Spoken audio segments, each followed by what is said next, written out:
시청하시기 전에 STV 상생방송 구독과 좋아요, 알림 설정까지 눌러주세요.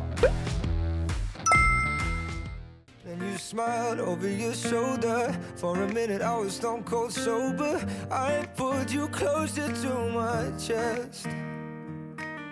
And you asked me to stay. 코비드19라는 긴 터널을 지나자마자 발발한 우크라이나 러시아 전쟁.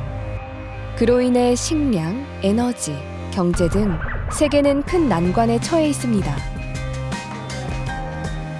그런데 전문가들은 이구동성으로 이보다 더 큰 전쟁의 위험이 바로 이곳 동북아시아에서 일어날 것이라고 경고합니다. 언제 터져도 이상하지 않은 부푼 풍선처럼 중국과 대만의 전쟁 위기가 감돌고 있는 것이죠. 중국과 대만이 충돌할 수밖에 없는 역사적 배경은 무엇일까요? 그리고 이 전쟁이 세계에 미칠 영향은 무엇일까요? 네, 최근에 지금 대만 해협을 사이에 두고 중국과 미국 간에 상당히 긴박하게 군사적인 대치 상태가 이어지고 있습니다.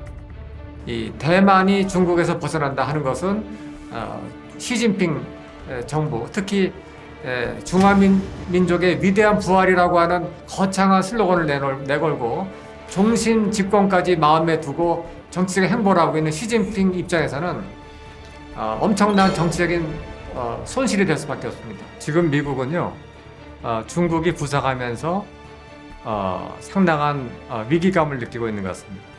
중국이 1대1로를 가지고 중앙아시아를 넘어서 이태리까지 거대한 중국 중심의 어떤 그 물류망을 만들고 있고, 그리고 위안화를 기축통화라고 하려고 하는 그런 어떤 정말 과거에 상상도 못했던 그런 야심적인 행보도 보이고 있고, 일본은 굳이 개헌을 하지 않더라도 이미 미군에 대해서 할 수 있는 모든 지원을 할 수 있도록 거의 길을 열어놓은 것과 마찬가지라는 해석도 있습니다. 그렇다면 일본도 대만 사태 때 개입할 가능성이 아주 높고요. 한반도로 대만으로부터의 불똥이 튀지 않도록 우리가 첫 번째 해야 될 일은 미국과 동맹을 철통까지 강화해야 되고, 둘째는 일본이 밉지만 일본도 우리가 협력할 수 있는 우방으로 끌어들여서 한미일 관계를 돈독히 하고, 동시에 해야 될 것이 남북 간의 대화 채널도 열어야 된다는 것입니다. 파국으로 가는 핵전쟁의 위험까지 동반할 수 있는 엄청난 이 어떤 그 참극을 막을 수 있는 비책으로서 제시하는 것이 역사 문제 해법입니다. 역사는 미래학이라고 하죠. 미래를 구축할 수 있는 힘이 역사에서 나온다는 건데요. 이를 증명하고 있는 곳이 바로 동북아 한중일입니다. 동북 공정을 통해 우리 역사를 빼앗으려는 것도 모자라 이제 한복과 김치 등 한문화까지 강탈하려는 중국. 식민사관을 통해 단군 조선의 역사를 말살하고 우리 역사를 한강 이남에 가두려는 일본. 그들은 왜 한국사를 왜곡하고 날조하는 것일까요? 동북아 역사전쟁에 숨겨진 목적은 무엇일까요? 과연 한중일 역사의 진실을 밝히고 역사 화해를 이룰 수 있을까요? 인하대학교 정치외교학과 남창희 교수님과 함께 그 실마리를 찾아보겠습니다. 안녕하십니까. 인하대학교 정치외교학과 남창희 교수입니다. 오늘 나눌 이야기는 역사 전쟁에 관련된 것입니다.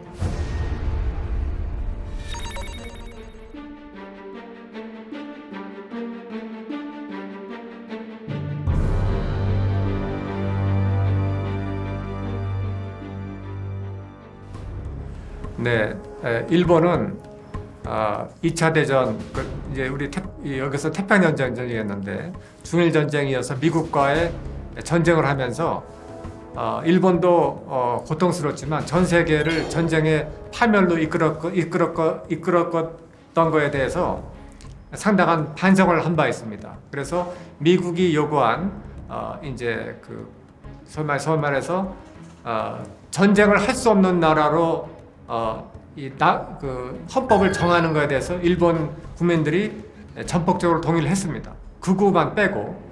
그래서 생긴 것이 일본의 소위 말하는 평화헌법이고, 그 헌법의 구조에 보면은 일본은 전쟁을 할 수 없고 군대를 가질 수 없고 이런 교정권을 행사할 수 없다, 이와 같은 내용들을 아주 명문화했습니다. 그리고 그 덕택에 미국이 제시한 이 온실 속에서 경제 부흥에 집중할 수 있었고, 그 결과 경제 강국이 됐습니다.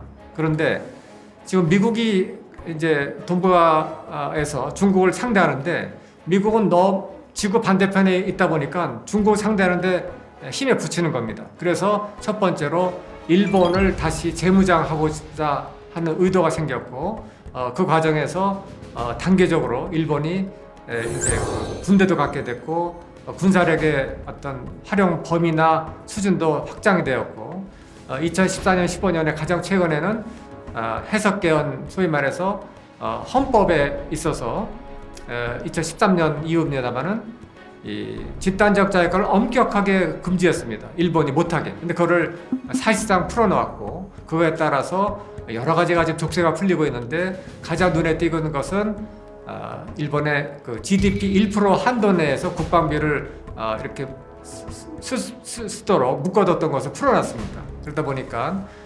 평화헌법이 과연 개헌이 될지는 앞으로 지켜봐야 됩니다만은, 개헌이 설사가 되지 않더라도 이미 해석개헌, 즉 집단적 자율권을 행사할 수 있도록 총리가 가기에서 의결한 것만으로 해도 충분히 미군에 대한 탄약 지원이라든가 여러 가지 군사활동, 후방지원을 다 할 수 있고, 조금 더 할 수 있는 것은 직접 전투활동에 참여하는 건데, 현재 논의되고 있는 것은 북한이나 중국의 미사일 기지에 대한 선제 공격을 할 수 있느냐라는 문제가 되고 있습니다. 그런데 일본의 논리는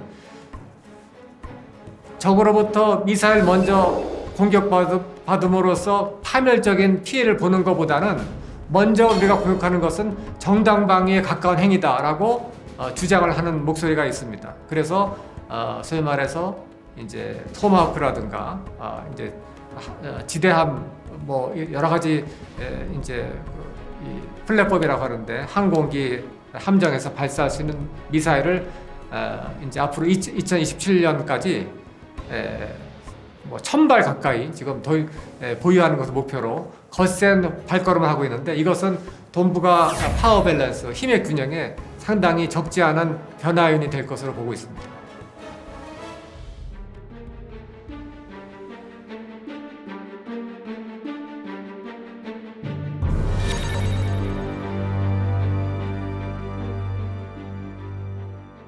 네, 일본이 평화헌법의 구각을 깨고 GDP의 2%까지 국방비를 쓸 수 있고, 해석개헌으로 사실상 과거와는 다른 미군에 대한 탄약 공급과 같은 후방 지원을 할 수 있게 된다면, 그러면 그것이 북한 급변 사태 때 일본의 역할을 어디까지 허용할 수 있을까 하는 문제는 우리 정부도 민감하게 분석하고 하는 문제이기도 하고, 가장 우려하는 것은 아무래도 중국과 북한이겠죠.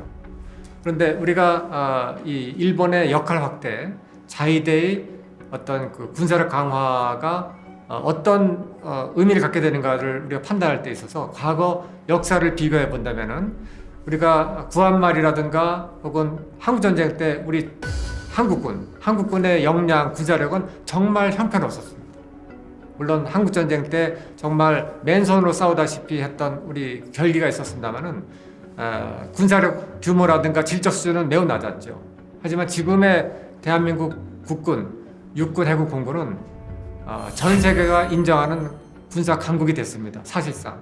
그 중에서도 한국 육군은 미군과 몇 나라 다음으로 강력한 군사를 갖고 있습니다. 그래서 일본이 한반도에서 역할을 하더라도 실제로 역할은 상당히 제한될 수밖에 없습니다. 왜냐하면은 이 지상에서 일본군이 와서 일본 자위대가 할 역할이 없고, 대신 한국의 공역 밖에서 미군에 대한 어떤 그 공중급유라든가 혹은 초계 활동, 정보 지원 이런 것들을 할 수 있는데, 그것도 역할은 상당히 제한될 겁니다. 그러면 일본은 어디에 집중할 것인가? 제가 봤을 때는 대만 센카쿠에 더 집중할 겁니다.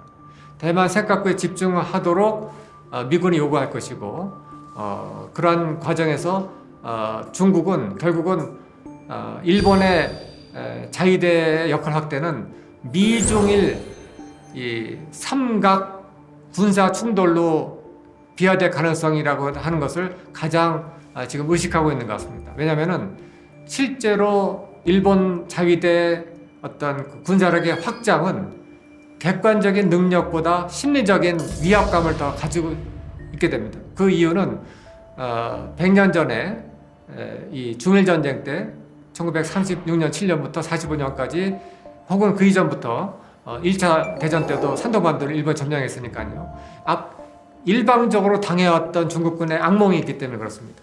그래서 중국은 일본이 다시 사각의 링에 올라온다는 것에 대해서 가장 민감하게 반응하고 두려워하고 있습니다. 그런 점을 우리가 역사를 좀 비교해 보면서 본다면은 일본의 자위대 확대를 우리가 적당한 수준에서 견제하면서 필요한 만큼만 허용하는 것에 대해서 정부가 아주 면밀한 계획을 갖고 있어야 된다 이렇게 생각하고 그 점은 한미일 군사협력을 무조건 확대하는 것보다는 한반도의 어떤 긴장 완화라든가 북한에 대한 관리를 위해서 최적의 레벨로 관리할 필요가 있다. 저는 그런 개인적인 소견을 갖고 있습니다.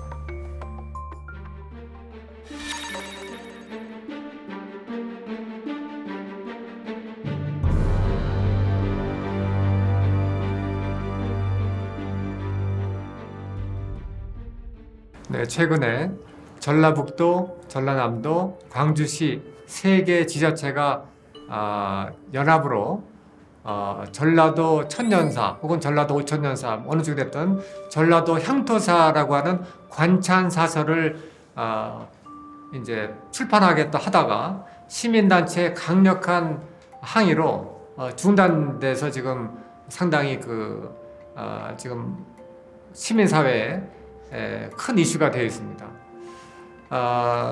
전라도 천년사 문제가 불거진 가장 근본적인 이유는 임나일본부설을 그 저자들이 부정했다고 하면서 말로는 부정했다고 하면서 실제로는 임나일본부설에 가는데 가장 필수적인 이 디딤돌 혹은 브릿지라고 할까요? 사다리를 놔줬다는 것 때문에 그렇습니다. 즉 빌드업을 했다는 거죠. 그게 뭐냐면은 일본 서기에 나오는 임나 관련 지명들이 뭐 몇십 개 있습니다. 그것들을 전부 다 경상도 전라남도에 다 비정을 해놨습니다.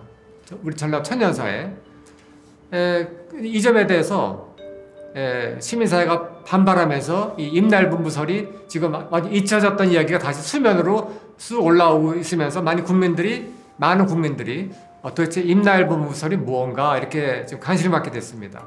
그러면 임나일본부설이 도대체 뭐냐? 간단히 말씀드리면은 369년부터 526년 사이 대략 한 200년 됩니다. 요 사이에 야마토 왜군이 한반도 남부에 신민 통치기관 혹은 군사령부를 설치하고 이 가야 지방을 지배를 했고 실제로 식민지로 지배를 했고 그렇게 강력한 군사력을 여기에 주둔시킴으로써 백제나 신라가 야마토 외에 조공을 바치고 굽실굽실하는 그런 신세로 200년을 살았다라고 하는 그런 주장이고 이 이론은 일본 서기에 있는 내용을 그대로 끌어온 건데 일본 서기에 있는 이 내용을 가지고 조선 총독부가 톡톡이 재미를 봤습니다.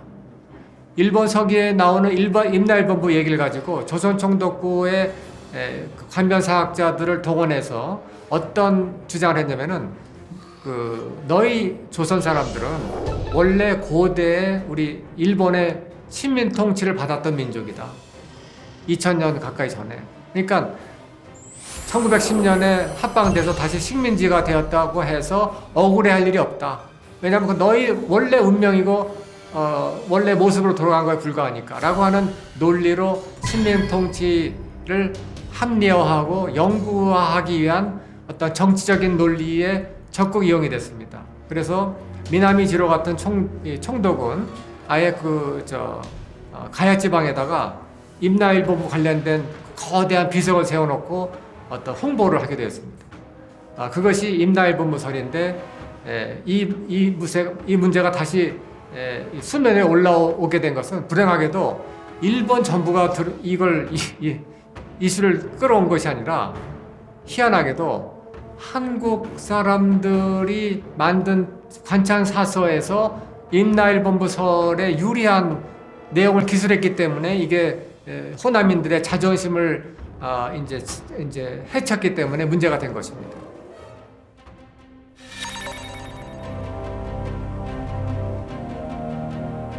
네, 자 지금 일본이 임나일본보부설을 이제 포기하지 못하는 근본적인 이유가 하나 있습니다. 그것은 일본은 사실은 대륙에서 끊임없이 일본 열도로 이주했던 우리 동이계 세력들이 단계적으로 세운 나라들이 나중에 결합해서 일본이라고 하는 통일적인 정치체가 됐는데 그게 백제가 멸망하고 난 시점 이후입니다. 그 전에는 일본 열도가 신라계, 백제계, 가야계, 고구려계 세력으로 나뉘어 있었습니다. 이것은 마치 아메리카 대륙의 북부에 이 지역은 스페인계, 이 지역은 독일계, 이 지역은 프랑스계가 이렇게 막 분할해서 식민 활동을 했던 그런 어떤 역사적인 과정과 거의 다를 게 없습니다. 일종의 일본은 신대륙이었던 거죠. 그랬던 일본이 나중에 통일되고 나서 새롭게 만든 게 임나일본부설이라고 하는 것인데 그 임나일본부설을 가지고 일본의 내부의 어떤 정치적 통합을 어떤 의도했던 것입니다. 그건 뭐냐면은 일본은 대륙과는 전혀 무관하게 원래 하늘에서 내려온 아마테라스 오오카미 이후로 하늘에서 내려온 황실을 중심으로 만들어진 나라이기 때문에 대륙과는 무관하다라고 하는 식으로 완전히 새로운 국가 형성 과정의 스토리텔링을 만들어낸 거죠. 이 스토리텔링을 가지고 일본 내부에 있는 여러 가지 대륙계 세력들이 이제 갈등하고 대립하는 것을 억지로 막아낸 것입니다. 하기 때문에 이것은 일종의 역사 문화 자산인 거죠. 정치 권력의 일부인 겁니다. 근데 이것이 부정되면 어떤 결과가 올까요? 일본의 정체성이 완전히 흔들리고 무너지는 겁니다. 일본이라는 나라는 대륙에서 온 이주민들이 세운 식민지의 어떤 그 결합체다라고 하는 그런 인식이 생기면은 일단 자긍심이 무너질 거고 어떤 일본 사람들이 갖고 있었던 이 정체성이 근본에 흔들리기 때문에 이걸 양보하기는 정말 어려운 것입니다.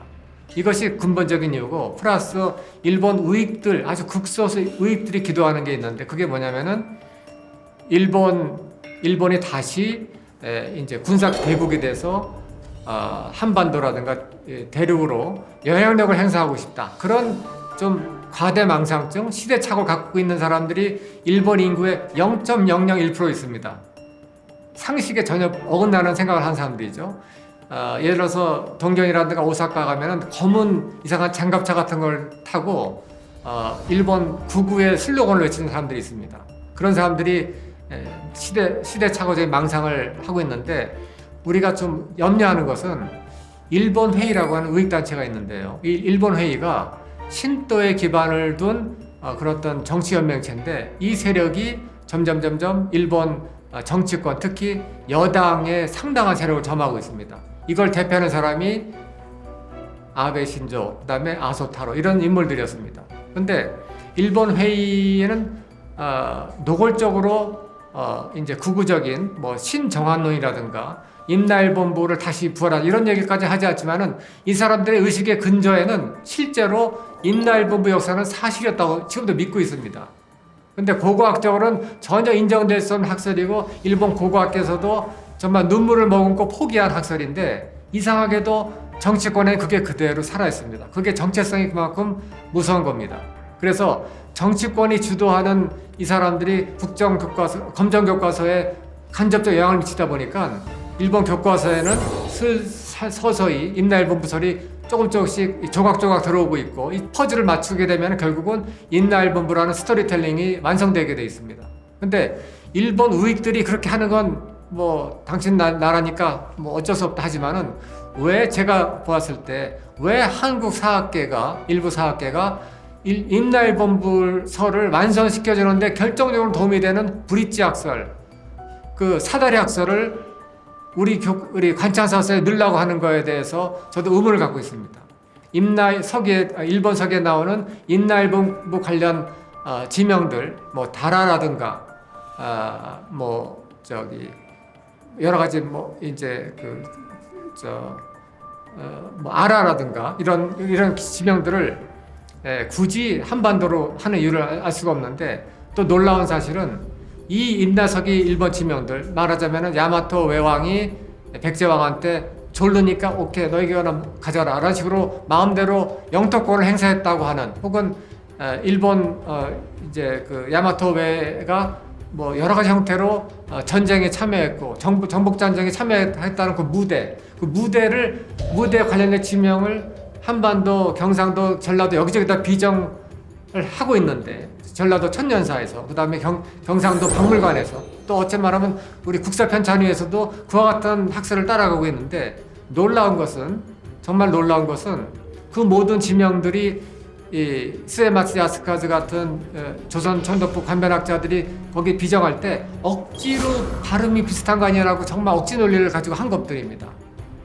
전혀 발음이 비슷하지 않는데, 근데 놀랍게도 일본 서기에 나오는 그 지명들이 그대로 지금 일본의 현장에 규슈에 살아 있습니다.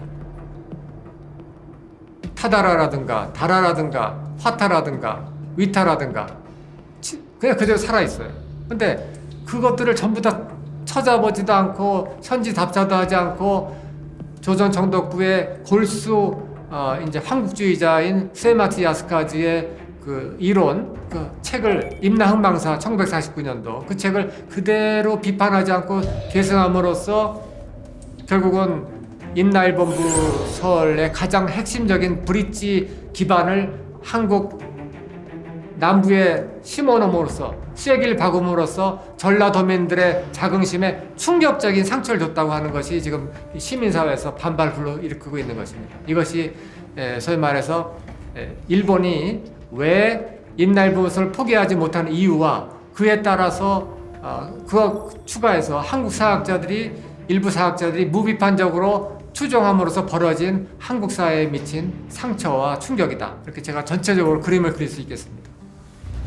네, 만일 우리 일부 사학자들이 임나일본부설의 가장 핵심되는 그 지명들을 한반도의 그 지도에 그려놓음으로써 나중에 임나일본부설이 제대로 퍼즐에 맞춰져서 복원되는 경우, 그 경우 그렇다면 일본의 우익들이 한반도 남부로 다시 영토적 욕심을 낼 수 있느냐라고 하는 것도 일부에 걱정할 수 있는데, 현재 제 생각은 일본한테 가장 심각한 위협은, 혹은 어떤 그 중요한 사안은 한반도에 다시 재진출하는 것이 아니라 대만과 센카쿠 지키는 겁니다. 그 다음에 홋카이도를 지키는 겁니다. 러시아와 중국으로부터 일본의 그 본토 내지는 이도, 멀리 있는 섬을 지켜야 되기 때문에 현재는 상상하기 좀 어렵고, 중국과 러시아가 과거와 달리 핵무장한 나라고, 북한도 핵무장한 나라이기 때문에 이 핵무장한 세 나라를 상대로 일본이 아무리 극소수 우익들이 있다 하더라도 한반도에 영토적 야심을 보인다? 상상하기 어렵습니다. 왜냐하면 영토적인 야심을 실행을 옮기는 순간 일본은 핵무장을 해서 자기 방어를 할 수 있는 능력 갖거나 아니면은 이 세 나라와 전쟁을 결심할 수밖에 없을 겁니다. 그렇기 때문에 임나일본부설이 일본의 극우의 어떤 그 위험한 책동의 근거가 될 가능성은 낮지만, 문제는 그러한 어떤 가능성의 문제보다는 오히려 우리 대한민국의 정체성, 우리 경상남도 전라도민들의 자긍심에 상처 주는 것, 그것이 더 우리 국익에는 큰 손실이 되고, 그럼으로써 이제 한국 국민들이 역사 문화 권력을 고스란히 일본 우익들한테 뺏기는 것, 그것이 더 큰 위협이다, 이렇게 생각이 됩니다.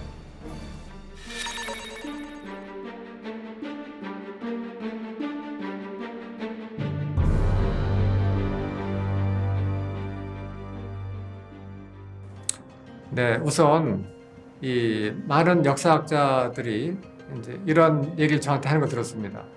아니, 남 교수 당신은 국제정치 전공이고 안보 문제 전공인데 왜 남의 이 밥그릇에 숟가락을 올려놔가지고 쓸데없이 잡음을 일으키느냐, 왜 소위 말해서 이거 실제로 나온 이야기입니다.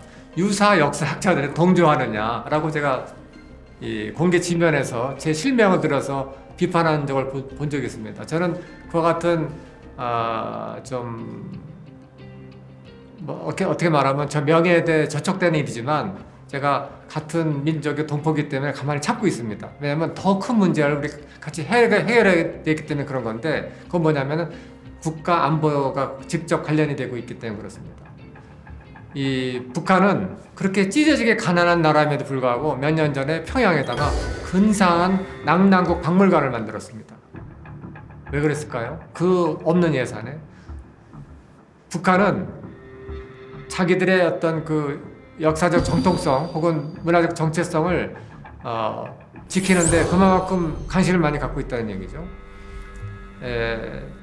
우리가 보는 어떤 고대사하고 북한이 보는 고대사 상당히 다릅니다. 북한은 낙랑국은 있었지만 낙랑군은 없었다 얘기를 하고 있습니다. 낙랑군은 한반도 평양에는 있었던 적이 한 번도 없고 다 요서지방, 소위 말해서 나나라든가 뭐 혹은 요동반 어디에 있었다라고 하는 중국 고고학, 북한 고고학계의 정통 학설이 있습니다.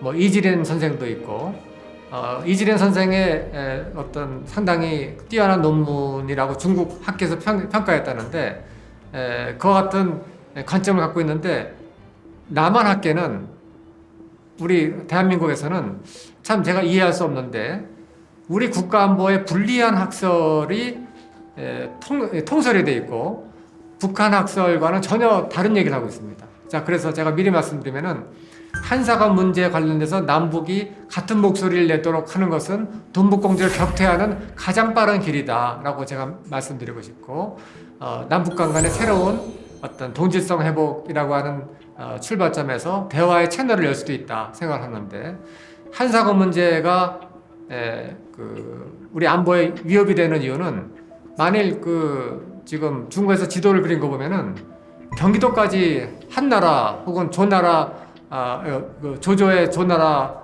미나라가 여기까지 내려왔다고 하고 있고, 심지어 어떤 중국 지도에는 이 경기도까지 한나라 세력이 왔기 때문에 그 밑에 있는 뭐 충청도, 경상도, 전라도도 여러 가지 뭐 군소 조그만 소국들이 있었기 때문에 사실상 한 나라의 영양분을 빨아들이면서 겨우 성장했다, 고대국 성장했다, 이런 식민지 근대화론 같은 논리를 비슷한 걸 주장하는 걸 제가 본 적이 있습니다.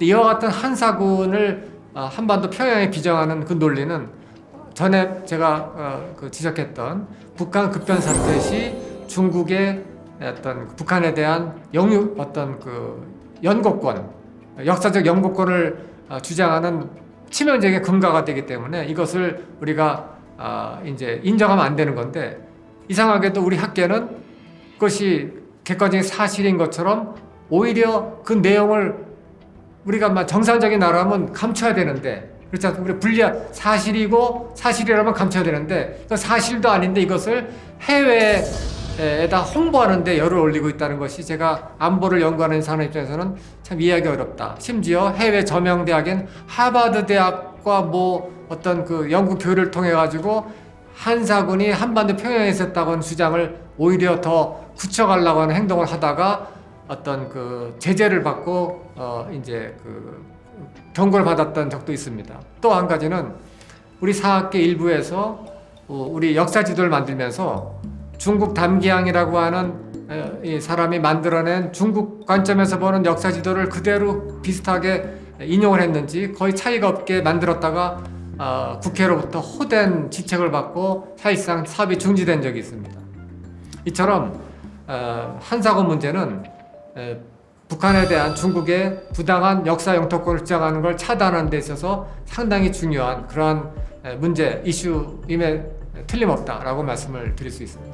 네, 제가 역사 고고학자가 아니기 때문에 이 점에 대해서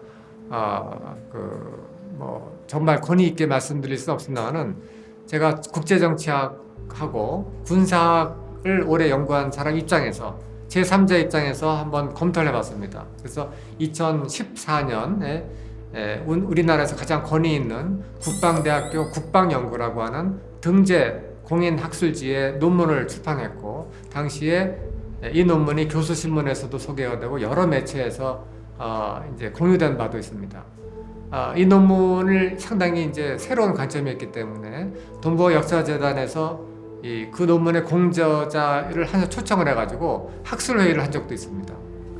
근데 그 논문의 요지는 고고학, 뭐 물질적인 측면, 그다음에 뭐 어떤 문헌사적인 측면 뭐 다 빼고 군사학적으로 봤을 때 요소 요동설과 한반도 대동강설을 비교해 보면 한반도 대동강설은 여러 가지 측면에서 합당하지 않다, 설득이 없다라고 제가 결론을 내린 것입니다. 그런데 저의 어떤 이와 같은 견해뿐만 아니라 최근에 여러 가지 많은 최근 연구들이, 심지어 영남대학교의 정인성 교수도 뭐 주리사학계의 한 분인데, 이분도 본인이 동경대 출신으로서 아무리 우리 한반도 평양의 고대 이제 뭐 예를 들어서 성을 분석을 아무리 해도 여러 가지 물질적인 측면에서 이 한사군이 있었다, 낙랑군이 있었다라고는 보기 어렵다라고 인정을 하게 됐습니다.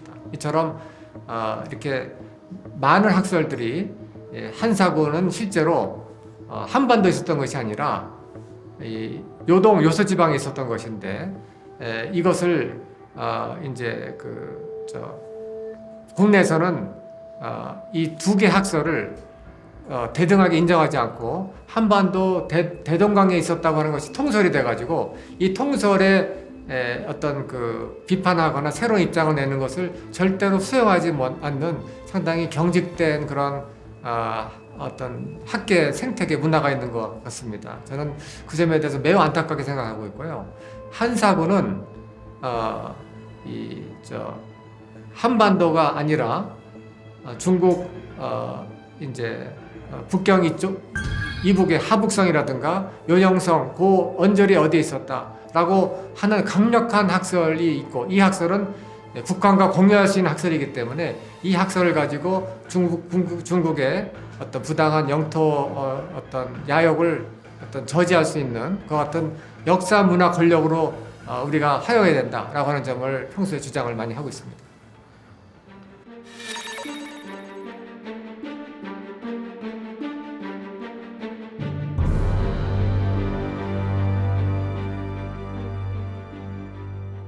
네, 저는 이제 워낙에 제 전공이 국제정치학이고 이제 안보 문제이기 때문에 사실은 우리 역사학계, 고고학계의 어떤 심층 내부의 복잡한 얘기에 뭐 관심도 없었고 잘 몰랐습니다. 그런데 제가 이제 복계대 교수가 주도하는 연구 프로젝트에 참여하거나 혹은 밖에서 보는 과정에서 여러 가지 사학계의 연구 풍토에 대해서 많은 것을 알게 됐습니다. 제가 느낀 것은 우리 사회과학에서는 기존 통설에 다른 새로운 담론이 나오는 것에 대해서 환영을 합니다. 왜냐하면 새로운 담론이 나와야 기존의 이론이 좀 더 정교해지고 세련되고 발전이 있기 때문입니다. 그리고 아무리 뭐 석학이라 하더라도 박사 과정인 학생이라도 언제든지 충분히 비판을 할 수 있습니다. 제가 미국에서 공부할 때 어떤 시험 답안에서 기존 석학의 논리에 대해서 비판을 안 하고 추정을 하면 오히려 그게 감점 요인이 됐습니다. 그와 같은 학문 생태계는 건강한 거죠. 근데 제가 옆에서 복계대 교수의 증언을 듣고 가만히 보니까 우리 사학계는 불행하게도 선배 학자 혹은 권위인 학자의 통설에 대해서 다른 얘기를 하면은 엄청난 압력을 받는다고 합니다. 즉 선배 혹은 지도 교수의 논리의 범주에서 본질적으로 벗어나는 것은 스스로 이 검열하는 자기 검열 문화가 강하고, 그 다음에 집단 사고 원리가 강력하게 작동을 해가지고 응집력이 강하고, 또 하나는 확증 편향, 기존에 알고 있던 통설과 벗어나는 사료는 스스로 포기하는 확증 편향의 문화도 있지 않은가라고 비판하는데, 제가 복기대 교수 사례를 보면서 그럴 수도 있겠다라는 생각을 하고 있습니다. 제가 이런 걸 보면서 우리 사회과학과는 다르게 우리 역사학계가 좀 더 이와 같은 문화를 좀 개선을 해서 열린 학문의 공간을 만들어주고 학문 생태계를 좀 더 건강하게 해주기를 바라는 그런 제3자 입장에서 어떤 의견을 갖고 있습니다.